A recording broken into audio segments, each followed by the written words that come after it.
Sydneyfarewells reliance on opalcard across public transport network.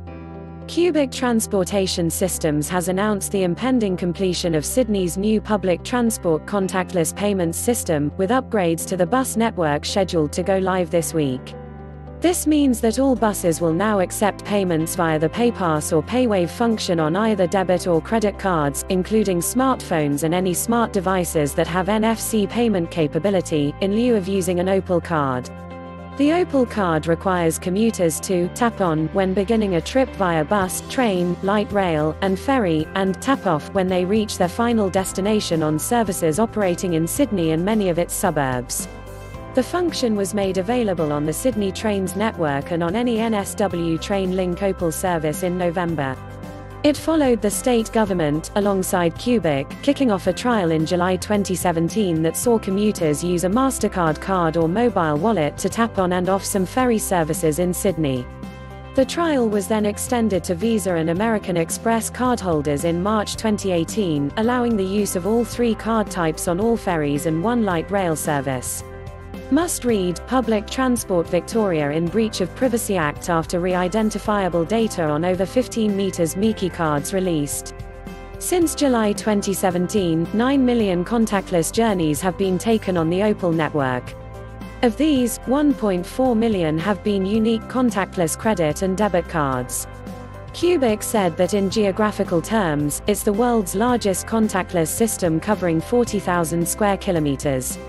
We are now traveling down an exciting new path towards frictionless end-to-end journeys with just one payment for both private and public transport, Senior Vice President and Managing Director for Cubic in Asia Pacific Tom Walker said. Contactless is moving Australia towards what we would call transport nirvana, allowing commuters to access a seamless, integrated multi-state transport network with no prior knowledge of the local ticketing systems. In announcing the function was coming back in July, the Commonwealth Bank of Australia, which developed the core payment infrastructure, said it would extend the benefits earned by Opal users to those using their own accounts. Daily, weekly, and Sunday travel caps are now in line with Opal caps. The weekly travel reward of half-price travel after completing 8 trips can now be earned. Opal transfer discounts will apply, and off-peak pricing for train travel will also be extended to those not using an Opal card.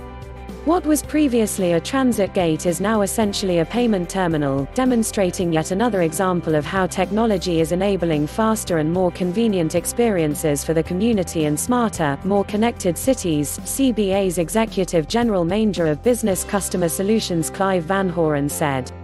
Cubic also recently scored a $371 million Australian contract to upgrade Queensland's public transport ticketing system to allow for contactless payment via bank cards, mobile phones, and wearables.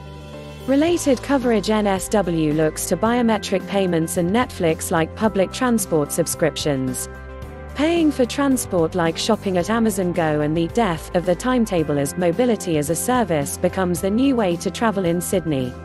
Moving from planes, trains, and automobiles to mobility as a service, a peek into the future of transport in Sydney.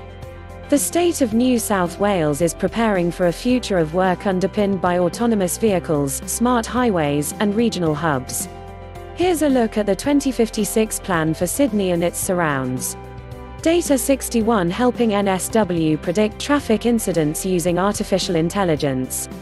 Data 61 is helping the state prepare for a road network that will be used by autonomous vehicles. For more updates, subscribe and share this video.